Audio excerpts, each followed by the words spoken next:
참 예수님, 네, 오늘은 그리스도의 성체 성혈 대주일입니다. 우리는 오늘 예수님께서 당신의 살과 피를 우리에게 내어주신 것을 기념하죠.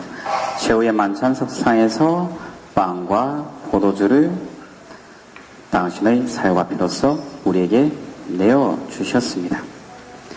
이 예수님께서 빵과 포도주를 당신의 살과 피로 내어주신 것, 이 사건은 궁극적으로는 십자가에서 당신의 살과 피를 우리를 대신해서 내어놓으심을 드러내는 것이죠. 예수님께서는 당신께서 십자가에 돌아가시는 사건을 왜 이런 식탁의 자리에서 또한 식탁의 자리를 당신 십자가상에 죽음과 결부시켰을까 또한 생각해 볼 수 있습니다. 우리가 거행하는 성찬례, 성체, 성사 또는 미사, 이 것들이 공통적으로 가지는 것들, 그것은 여러 가지 의미, 즉 잔치와 예수님께서 당신을 내어놓으시고 우리는 또한 그것을 받아서 즐기는 잔치입니다. 주일 미사 또한 예수님께서 부활하신 날을 기억하면서 예수님께서 또한 돌아가신 것을 기억하고 감사드리는 것이죠. 예수님께서 당신의 목숨을 내어놓으시면서 우리를 살려주신 그 사건을 우리는 기억하고 기념하고 하느님께 찬미를 드리며 감사를 드리는 것, 그것이 성찬의 전례, 그리고 넓게는 미사가 거행되는 의미입니다. 오늘날 우리가 이렇게 예수님께 받은 그 예수님의 몸과 피를 우리는 과연 또한 얼마나 감사드리면서 잘 받아 모시는가 또한 생각해 보아야 합니다. 예수님을 우리는 잘 받아 모시기 위해서 내적으로 외적으로 준비가 필요하죠.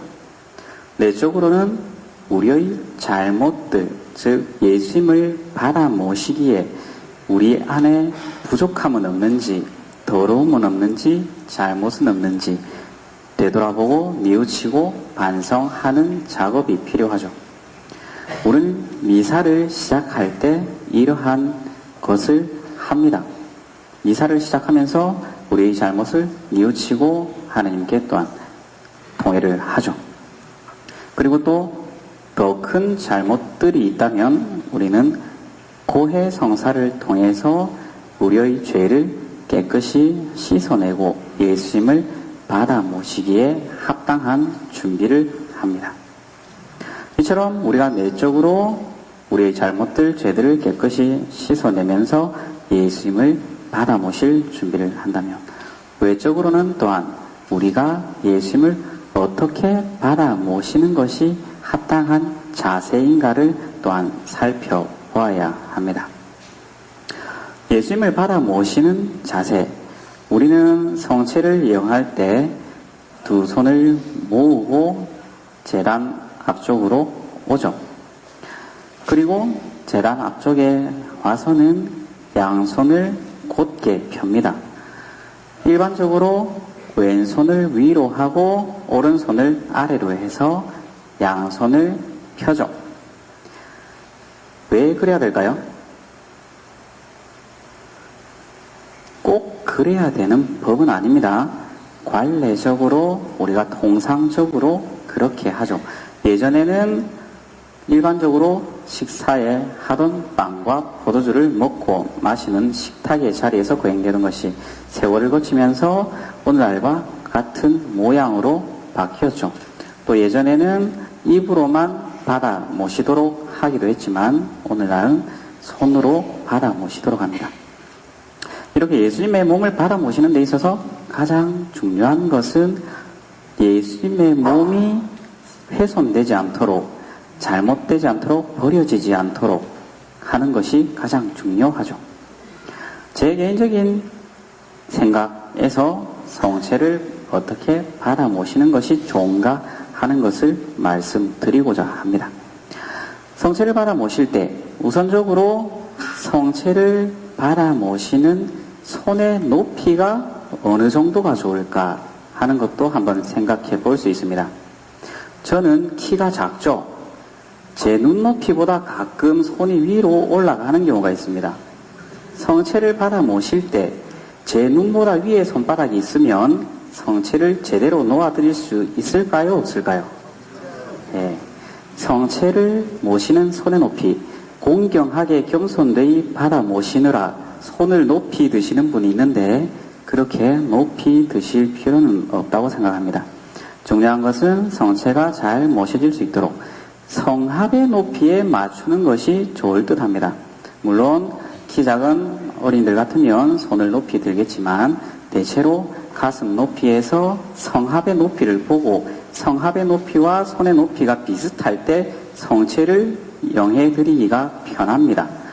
그리고 그럴 때 또한 성체가 떨어지지 않을 확률이 높겠죠. 그리고 손은 곧게 펴야 합니다. 평평하게 펴는 게 좋겠죠. 물론 손이 잘 안 펴지시는 분들도 있겠지만 손을 평평하게 펴시는 것이 좋고 아니면 약간 오므리시는 게 좋습니다.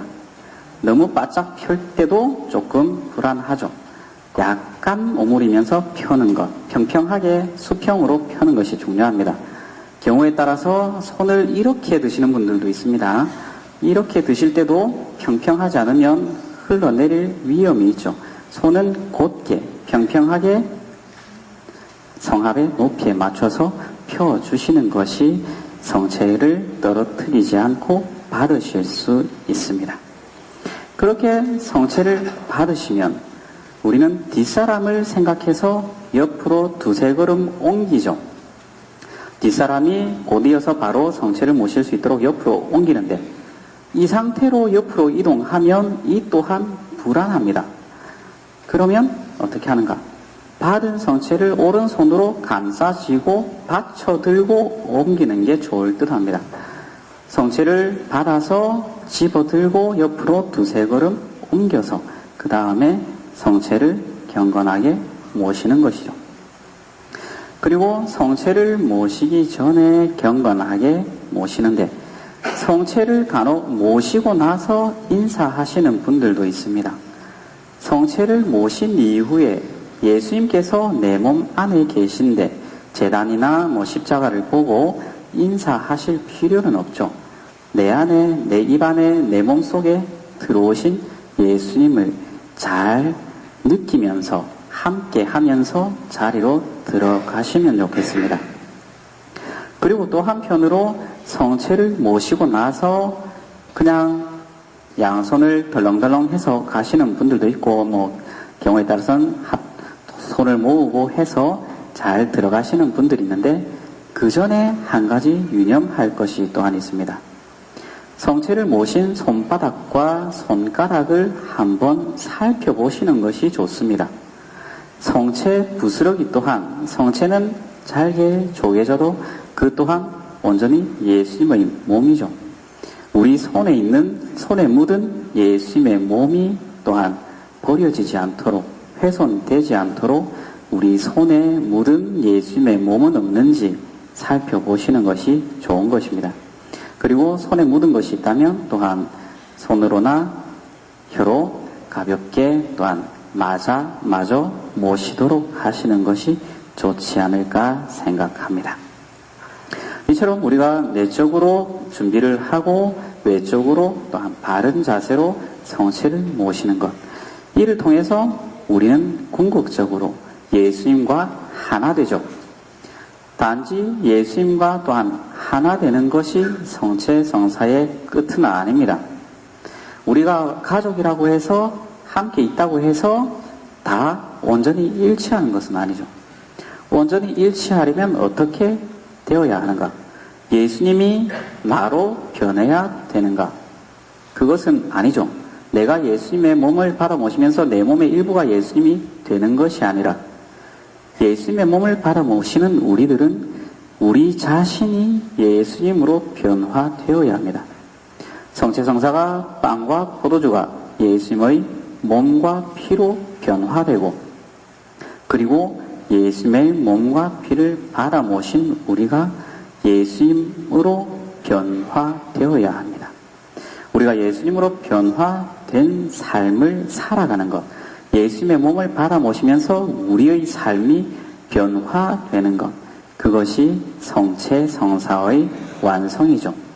이를 통해서 예수님께서 이 땅에 오셔서 당신의 살과 피를 내어 놓으시면서 우리와 온전히 함께 하시고 일치의 잔치가 바로 이 성체 성사를 통해서 이루어진다는 것 생각하시면서 예수님께서 우리를 위해서 당신의 살과 피를 내어 놓으심과 같이 우리들 또한 예수님과 하나 되어서 예수님과 같이 다른 이웃들을 위해서, 가족들을 위해서 우리의 몸을 내어 놓을 수 있도록 노력하시면 좋겠습니다. 하나님은 사랑이십니다. 아멘.